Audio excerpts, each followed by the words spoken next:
I almost bought the Lumix S5 2X. Welcome. Interesting times. I just sold my Leica Q camera and I bought the Lumix S9. Coming up, I'll quickly tell you why I've sold the Leica Q. And then the majority of this video, I'll explain why I just bought the Lumix S9, the pros, the cons, and a quick intro to the camera. Hey guys, Matt here from MrLeica.com. So first, why did I sell my nice Leica camera and instead buy a Lumix? Originally, I bought my Leica Q for photographing weddings, specifically because I just wanted like an easy point and shoot, low light option, get a nice shallow depth of field. The Q also lets me get closer for those macro shots. So for the wedding setup, it was great. It's like my B cam, and then I had like the SL as my Leica SL as my main camera, often with like a fast 50, something like that, and it worked really well. The problem is I stopped doing weddings maybe 2-3 years ago. I just wasn't using the Leica Q at all. I knew that I wanted a camera that shot better video, so I'm like, if I sell my Leica Q, I can get some money back from that, and then I can buy the Lumix S9, which I'm recording out at the moment. Comment below if I'm in focus. Apologies if I'm not in focus. Would I recommend the Q to other people? Just briefly, I've done a lot of videos on this. I can link the playlist at the end. Leica Q is brilliant if you want a point and shoot camera. Great if you don't want to have to think about like, ooh, what am I going to pack for this weekend's trip, because it's a fixed lens, so you like, right, pick it up and you just go. So that's great if you want to simplify your setup, which is probably why many people buy the Leica Q cameras. And obviously it's autofocus, so it pairs nicely with maybe a Leica M system. Use your M camera when you want to maybe slow down and enjoy various lenses. Use your Q camera when you want to run a gun, or maybe a Q2 in like bad weather, because the Q2 and later cameras are all weather sealed. I don't really need any of those features. So another reason why I sold it is, if you've seen this channel before, I've done maybe 520 YouTube videos now, and I love testing lenses, as geeky as that sounds. There's no point having a camera with a fixed lens, because I can't then test all the amazing and exciting lenses that are out there for us to play with. That may be one reason why eventually people maybe buy the Q first and then switch to an M or an SL, is because they need either wider than 28mm, or it's about 25mm, or obviously longer, which is much more often the case. Like me as a portrait photographer, Q can be great for environmental portraits, street portraits, but for kind of beauty shots, it's not my first choice. I think those are the main three things, and I guess I needed some money to buy the Lumix S9, which I say is recording at the moment. Qs are still great. I have done presets for all the different Q cameras, even the Q3 4.3. I did test it when I was in the US teaching last year. As I say, I'll put a link to the playlist at the end. So that's the Leica bit. So now the rest of this video I'm going to be talking about the Lumix S9, which is a brilliant little small full frame camera. So with that, let's do the pros, the cons, and the main reasons why I got the Lumix S9, and maybe you might want to get one too. It isn't everybody's cup of tea, as we say in the UK. For the next bit of footage, I'm going to switch to hand holding, and so you can see how the IBIS is on the Lumix S9, because it should be pretty good. And also the eye detect will continue doing the eye detect with me moving. So let's see how it goes. Sorry, the camera just cut off. I thought I was experiencing my first overheating issue, but no, it was merely the battery going flat. So first, let's cover the drawbacks of the S9, and then we'll cover some pros as well. So first drawbacks is this camera has no viewfinder. It seems really strange to put the camera to my face and I'm like, wait a minute, there's no little window to look through. Do you need a viewfinder for your photography? I think this is personal preference.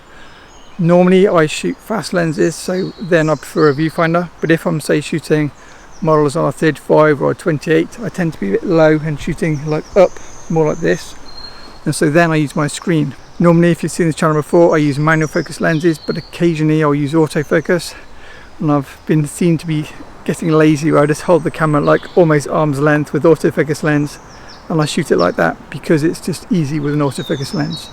I'm planning to use the S9 as mainly my backup camera, but if I'm shooting it for models, I'll use 35mm wider, like low and up as I normally shoot. And then second, I'll use autofocus lenses where again the camera is going to be able to see the focus where I can't, because it's not easy to critically focus with like a 3-inch screen if there's like sun hitting the, where's the sun? If the sun's hitting the lens or the screen. Number two, we don't have a mechanical shutter. Now this may upset some people, but when I think about it, all the time I've been using my Leica SL, I have my SL in hybrid shutter mode, which means as soon as I use a faster lens, say a 50-1.2 light lens lab, in sunny conditions I whack my shutter speed up to often 16 thousandths of a second, which means it's going from mechanical shutter to electronic shutter. But because my subjects are static, the models are normal shoot models, they're not moving around, so you don't have an issue with electronic shutter if you've got more static subjects. If you're shooting sport or wildlife or anything that's kind of racing across your scene, then mechanical shutter is obviously going to give you that big advantage. But for my work, that's not going to be a negative. Number 3 is this camera doesn't even have a hot shoe on the top, it only has like a standard cold shoe. So this is like, how difficult is it to fit a hot shoe to your camera?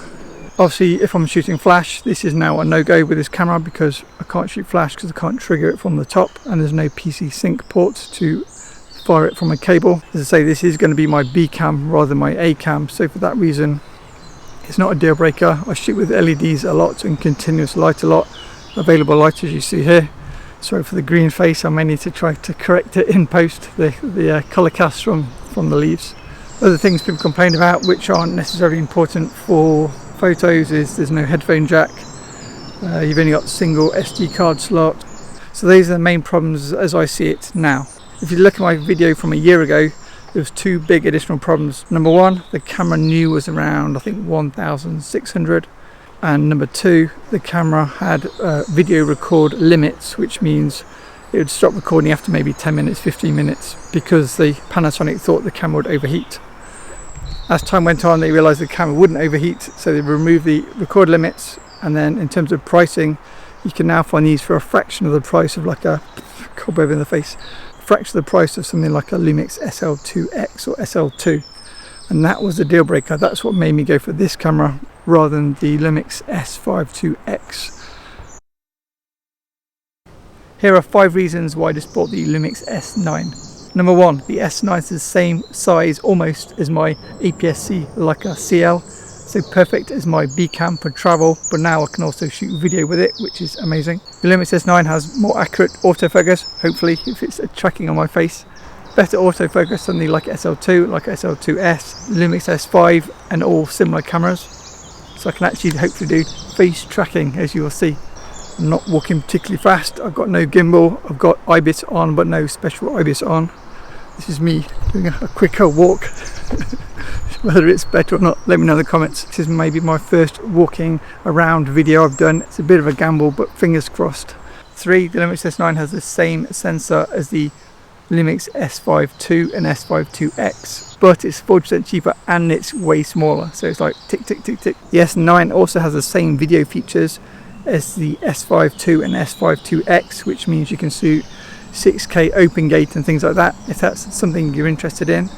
And 5, like the Leica SL2, SL2S, you can charge via USB-C, so no more need for chargers, and again a massive tick in the box as a small travel camera.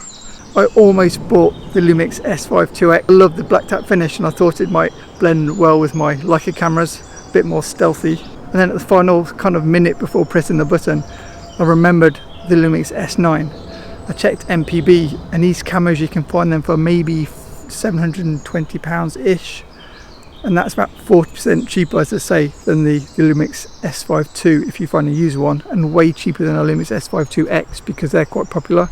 It's amazing, it does almost all the things you want but in a smaller package. The only massive drawback is it doesn't have a viewfinder, and so maybe I wouldn't recommend this as your only camera. If I've had time to shoot models before posting this video, I'll include those next. Even though I'm a Leica shooter, I'm going to use the S9 as my second body now. Perfect for travel. It's the same size as the CL, but I can now shoot 6K video, so it's like win-win. Before anyone is tempted, should you also get a Lumix S9 camera, I think it's brilliant as a B camera, but I wouldn't necessarily recommend it as your A camera. A camera being like your main camera. I think as a main camera, photographers normally need a viewfinder. Maybe talk for myself, let me know in the comments. And so I couldn't have one camera that had no viewfinder as my only camera. It was the price that pushed me over. It seemed like a no-brainer. So it is early days, as I say, I only just got the camera, and I will do a full detailed video with loads of model footage, photos, videos, everything.